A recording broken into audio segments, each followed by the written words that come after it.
In 612 BC, the city of Nineveh burned. It had been the capital of the most feared empire on earth. An empire that had conquered Egypt, destroyed kingdoms, and deported entire peoples. The fire burned for weeks.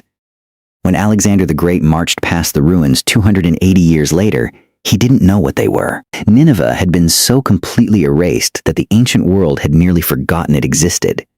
The Assyrian Empire had dominated the ancient Near East for 2 centuries. At its peak, it stretched from Egypt in the west to Persia in the east, the largest empire the world had ever seen at that point. Its army was the most professional military force in existence. Its kings decorated their palace walls with carvings of the atrocities they had committed. And then, in approximately 18 years, it was gone. The speed of the collapse was what shocked the ancient world. This was not a slow decline.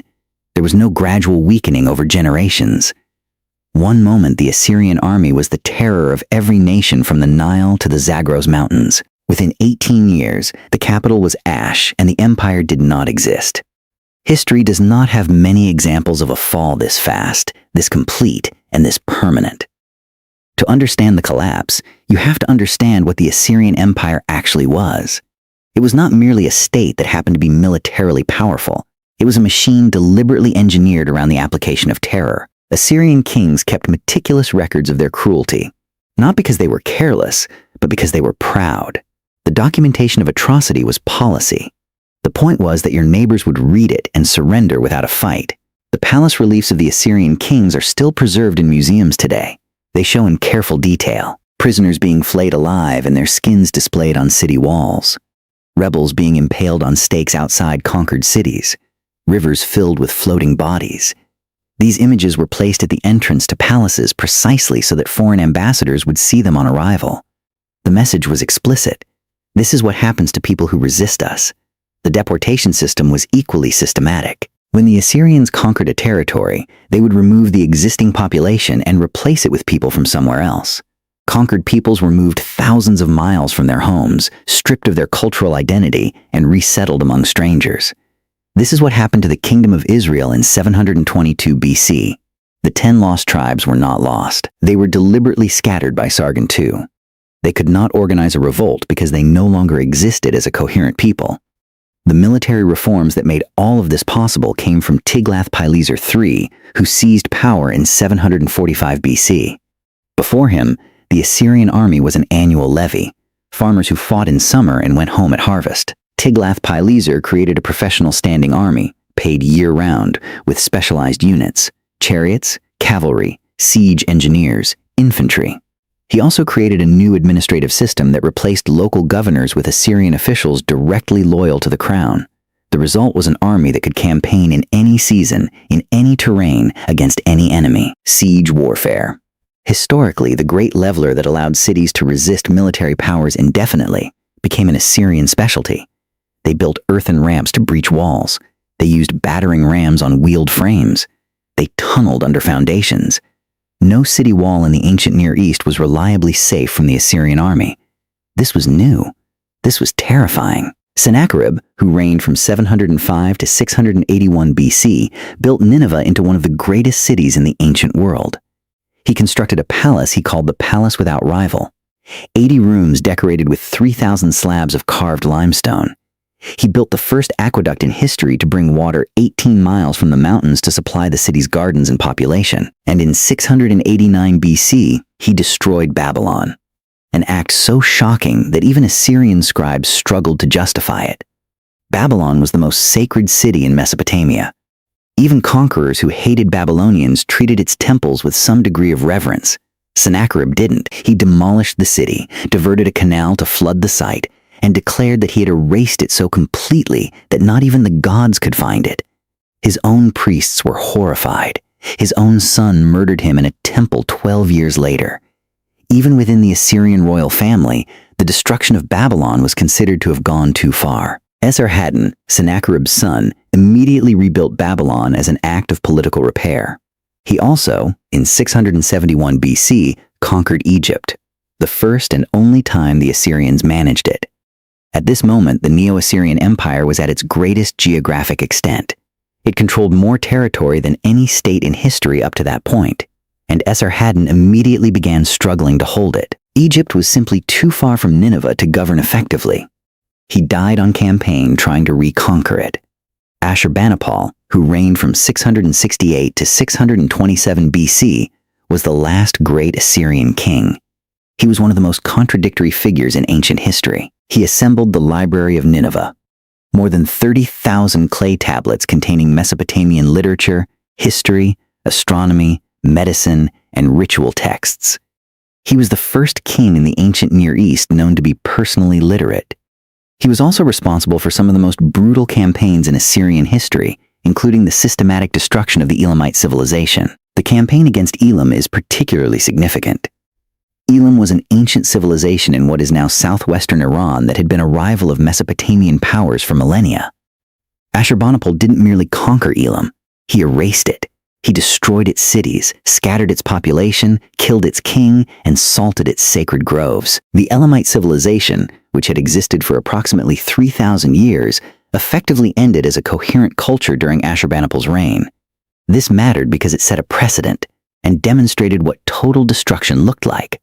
Ashurbanipal died in 627 BC. What happened immediately afterward is poorly documented, a sign of how quickly the situation deteriorated. His sons fought over the succession. The civil war between them consumed the military resources needed to maintain control over a vast empire. In Babylonia, a general named Nabopolassar saw his opportunity. In 626 BC, he declared independence.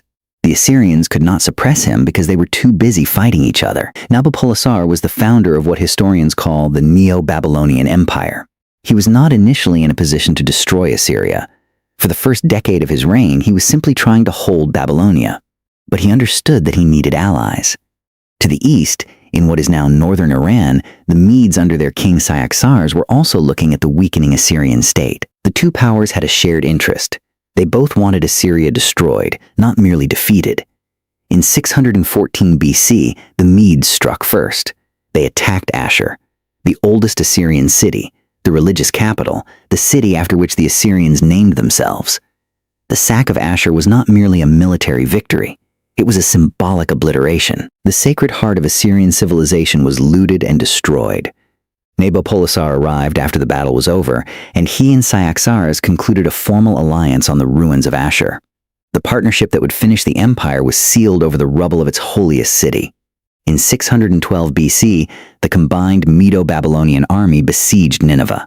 The siege lasted 3 months. Then the Tigris River flooded, weakening a section of the city walls. The coalition forces broke through. What followed was the complete destruction of one of the greatest cities in the ancient world. The population was killed or scattered. The palaces were burned.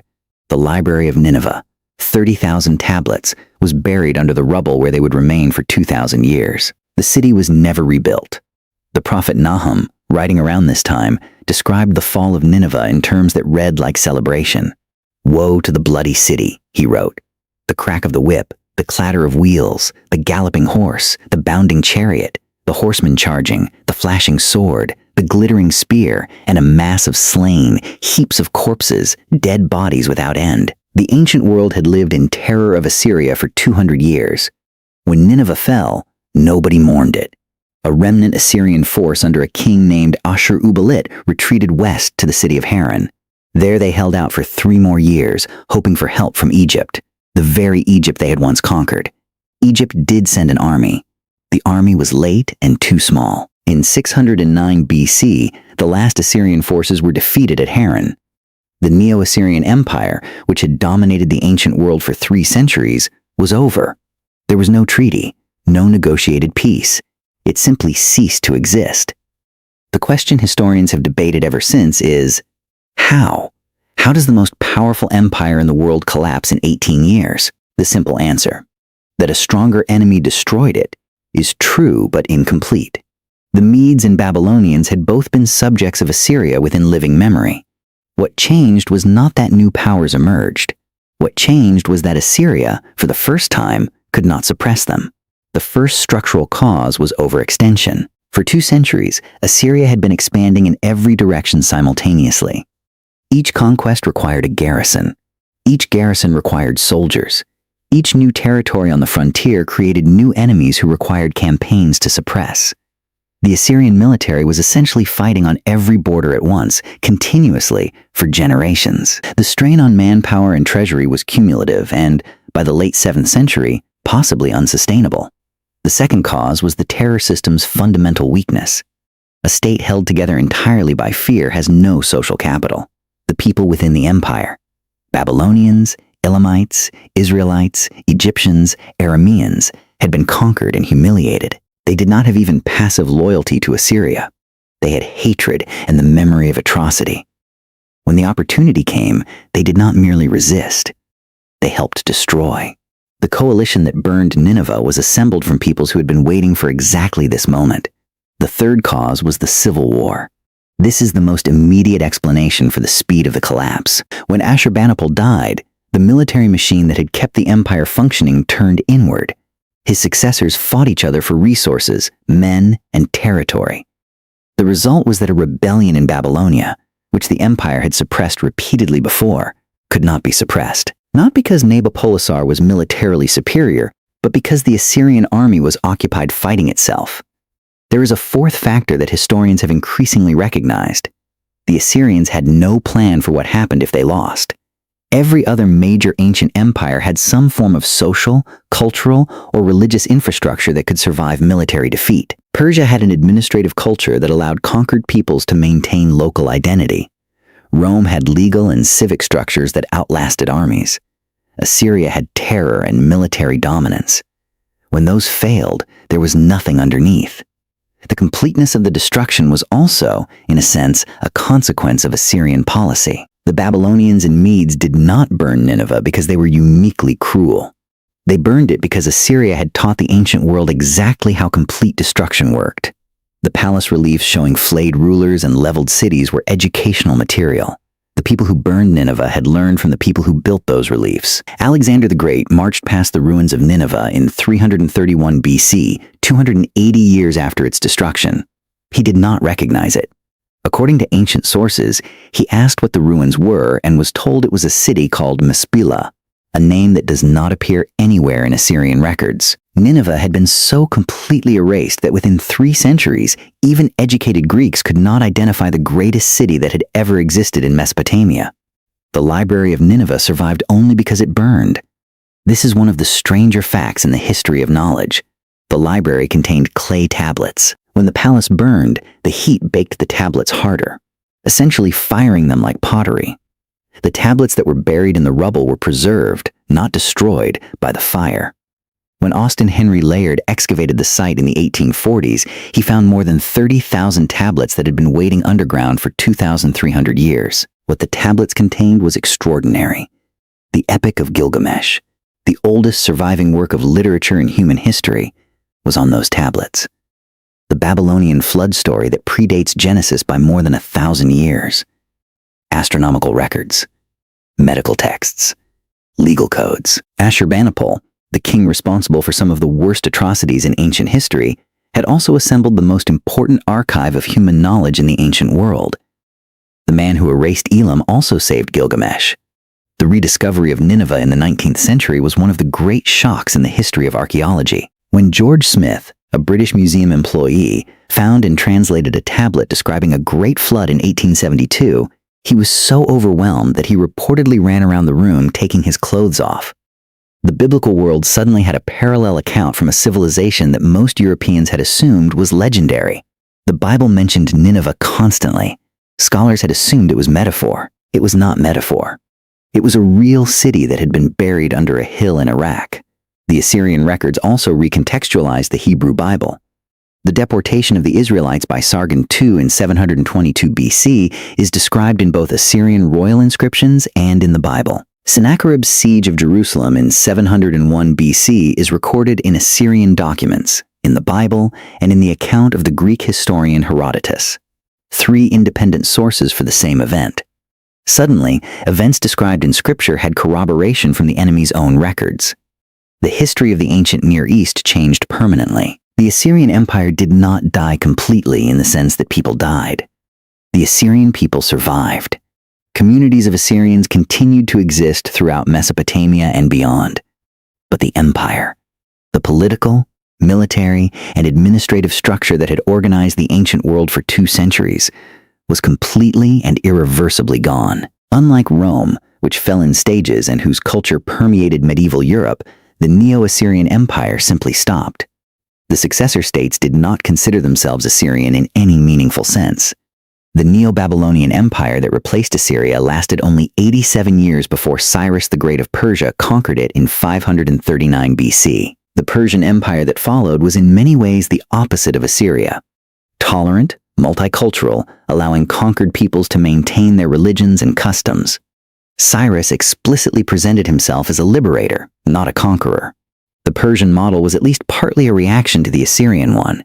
The ancient world had seen what maximum brutality looked like. The Persians tried something different. The comparison is instructive. Persia lasted 200 years. Rome lasted, depending on how you count, between 500 and 1500 years. Both maintained their empires through a combination of force and accommodation, allowing local culture to persist within a broader imperial framework.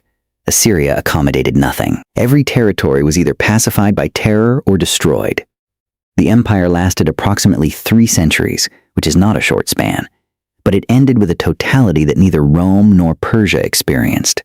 The palace reliefs that the Assyrian kings used to terrorize their subjects now sit in the British Museum, the Louvre, and the Metropolitan Museum of Art. The winged bulls called Lamassu that guarded Assyrian palaces have become symbols of ancient Mesopotamian culture worldwide. ISIS destroyed several surviving examples at Nimrud and Mosul in 2015, an act that provoked international outrage and that eerily echoed what the Babylonians and Medes had done to the originals 2,600 years earlier. The question the Assyrian collapse forces on every reader of ancient history is the same question that every failed empire raises. What is power actually for? The Assyrians built the most effective military machine of their era. They conquered more territory than anyone before them. They invented systematic siege warfare, professional armies, and deportation on an industrial scale. All of it lasted approximately 3 centuries and then vanished so completely that educated Greeks couldn't identify the ruins. The Babylonians who burned Nineveh also did not survive. Their empire lasted 87 years. The Medes who allied with them were absorbed into the Persian Empire within a generation. The Persian Empire that followed them was conquered by Alexander. Every empire in the chain that replaced Assyria also eventually fell. The specific horror of the Assyrian case is not that it fell. Everything fell. It is that it fell so fast and so completely that it left nothing. There is a word in the book of Zephaniah, written around the same time as Nineveh's fall, that describes what the city would become. Nineveh will become desolate, a dry wasteland, and then everyone who passes by her will hiss and shake his fist. What the prophet was describing, the complete abandonment of a major city, the obliteration of its identity, came true with a speed that would have seemed impossible to anyone standing inside Nineveh in 630 BC. 20 years later, it was rubble.